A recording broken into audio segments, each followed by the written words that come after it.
ప్రస్తుతం మధ్యప్రాచ్యంలో జరుగుతున్నటువంటి Iran, America, Israel మధ్య యుద్ధం ఏ స్థాయిలో ఉంది? ఇది ఇప్పట్లో ఆగే పరిస్థితి ఉందా? లేదా?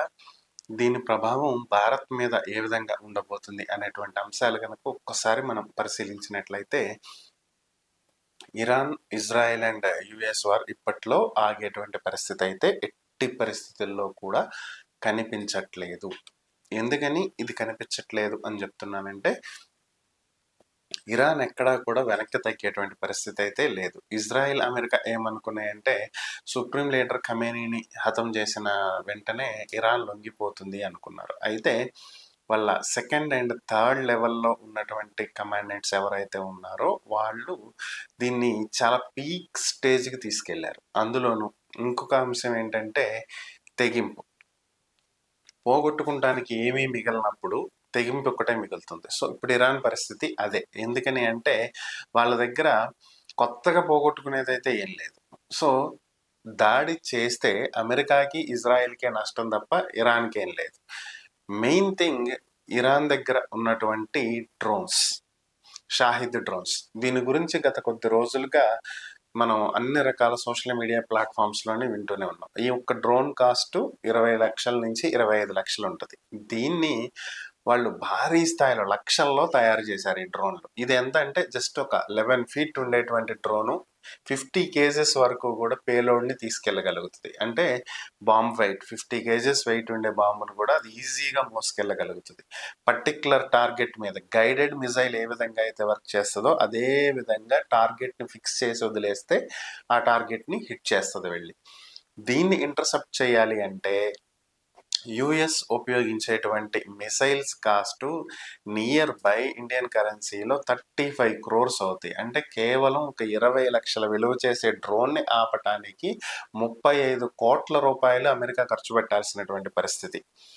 సో అందుకే ఇరాన్ ఎక్కడ యుద్ధాన్ని ఆపే పరిస్థితి కనిపించట్లా, ఇంకా ముందుకెళ్లేటువంటి పరిస్థితి కనిపిస్తుంది. సెకండ్ థింగ్ వచ్చేటప్పటికి ఇరాన్కి బ్యాక్ ఎండ్లో ఇరాన్ ప్రాక్సీస్గా ఉన్నటువంటి, అంటే ఏలీస్ అని చెప్పుకోవచ్చు మనం సింపుల్గా చెప్పాలంటే, రష్యా, చైనా గట్టి సపోర్ట్ ఇస్తున్నాయి. ఇక్కడ ఒక విషయం ఏంటంటే భారత్ ఎవరికీ శత్రువు కాదు, అందరికీ మిత్రుడే. అంటే అటు ఇజ్రాయెల్కి, ఇండియాకి మంచి సంబంధాలు ఉంటాయి. అలా అని చెప్పి ఇప్పుడు ఇండియా వెళ్ళి ఇజ్రాయెల్కి సపోర్ట్ చేయదు. ఎట్ ద సేమ్ టైం ఇండియాకి, ఇరాన్కి కూడా మంచి సంబంధాలు ఉన్నాయి. అలా అని ఇండియా వెళ్ళి ఇరాన్కి కూడా సపోర్ట్ చేయదు. తటస్థంగా ఉంటుంది, ఎవరికి సపోర్ట్ చేయదు. యుద్ధాన్ని ఆపండి అని చెప్తుంది. ఆపుతారా ఆపరా అనేది వాళ్ళ ఇష్టం. బాధ్యత ప్రకారం యుద్ధం ఆపండి, చర్చలు చేయండి అనేది ఇండియా చెప్పేటువంటి అంశం. ఉక్రెయిన్ రష్యా వార్ టైంలో అదే చెప్పాం. ఇప్పుడు ఇరాన్, ఇజ్రాయెల్, యుఎస్ వార్ టైంలో కూడా అదే చెప్తున్నాం. ఇప్పుడు ఇరాన్ మరికొన్ని దేశాల మీద దాడి చేస్తుంది. ఇవేంటి అంటే సాటి ముస్లిం కంట్రీస్ అనుకోవచ్చు సింపుల్గా చెప్పాలంటే.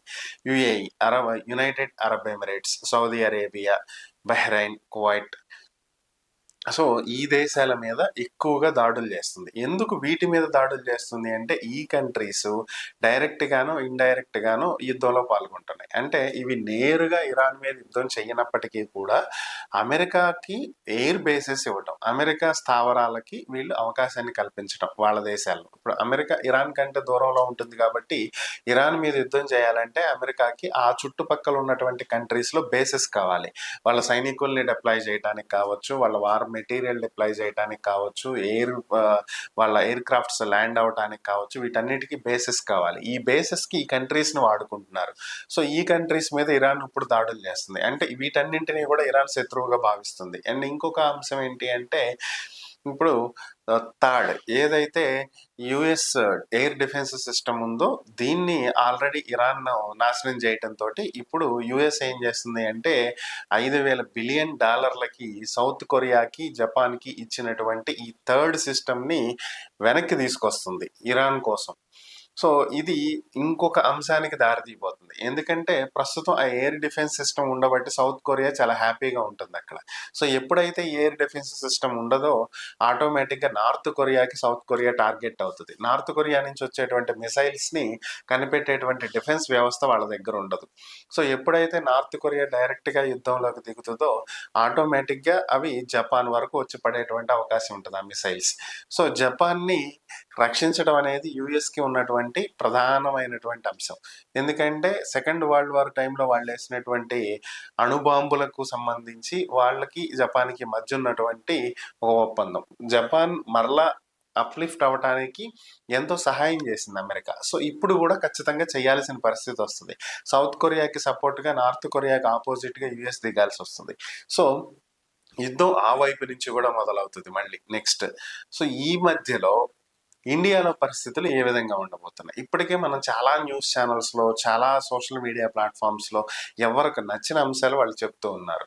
భారీగా పెట్రోల్ రేట్లు పెరుగుతున్నాయి, డీజిల్ రేట్లు పెరగబోతున్నాయి, గ్యాస్ రేట్లు పెరిగినాయి, ఇంకా చాలా వస్తువుల రేట్లు పెరగబోతున్నాయి. ఇలాంటివి మనం వింటూ ఉన్నాం. అయితే ఇక్కడ ఒకటి గుర్తుపెట్టుకోవాల్సిన అవసరం ఏంటంటే, ప్రజెంట్ మనకి గ్యాస్ క్రైసిస్ నడుస్తుంది అన్నమాట వాస్తవం. అయితే ఈ క్రైసిస్ ఎందుకు నడుస్తుంది అంటే యుద్ధం వల్ల నడవట్లేదు, ఒక రకంగా యుద్ధం వల్లే నడుస్తుంది. ఇదేంటి యుద్ధం వల్ల కాదు మళ్ళీ యుద్ధం వల్లే అంటే, ఇక్కడ అసలు విషయం ఏంటి అంటే స్ట్రైట్ ఆఫ్ హర్మూజ్ ని ఇరాన్ బ్లాక్ చేసింది.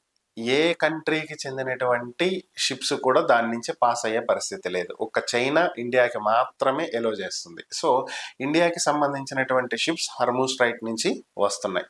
సో మన షిప్స్ అన్నీ కూడా రష్యా నుంచి ఉరల్స్ తీసుకుని అక్కడి నుంచి ఆయిల్స్ తీసుకుని క్రూడ్ ఆయిల్ తోటి వస్తున్నాయి. అలాగే చైనాకి సంబంధించిన షిప్లు కూడా వస్తున్నాయి. సో ఈ క్రూడ్ ఆయిల్ ఇండియాకి చేరుకుంటే దీన్ని రిఫైనరీస్లో రిఫైన్ చేస్తే మనకి పెట్రోలు, డీజిల్, కిరోసిన్, గ్రీజు ఇలా రకరకాలైనటువంటి ఎల్పిజి అన్నీ వస్తాయి దీంట్లోనే. సో ఆటోమేటిక్గా మనకి ఇబ్బంది లేదు. సో మనకి కావలసినటువంటి ముడి చమురు ఏదైతే ఉందో క్రూడ్ ఆయిల్ అది వస్తుంది ఆల్రెడీ. సో మరి ఎందుకు మరి గ్యాస్ పెరిగింది అంటే దీనికి కారణం ఫాల్స్ ప్రాపగాండా.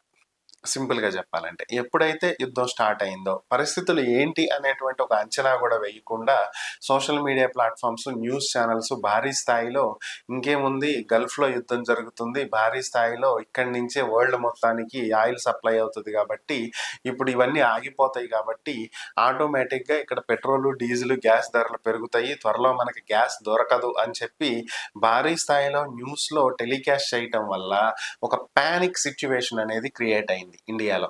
సో ఈ ప్యానిక్ సిచ్యువేషన్ తోటే కామన్ పీపుల్ మనం ఇమీడియట్గా సిలిండర్లు కొని పెట్టుకుంటే రేపు ఏదైనా ఇబ్బంది వచ్చినప్పుడు మనకి ఇబ్బంది లేకుండా ఉంటుంది.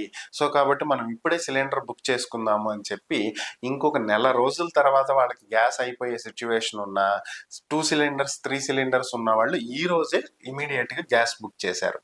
సో ప్రజెంట్ సప్లైకి కావాల్సినటువంటి స్టాక్ మాత్రమే డీలర్స్ పెట్టుకుంటారు. సో భారీ స్థాయిలో ఒక 3-4 నెలలకి సరిపోయే స్టాక్ అయితే పెట్టుకోరు కదా. సో దీని కారణం చేత ఎక్కువ మంది ఒకేసారి బుకింగ్స్ చేయటం వల్ల డెలివరీ ఇవ్వలేనటువంటి పరిస్థితి ఏర్పడింది.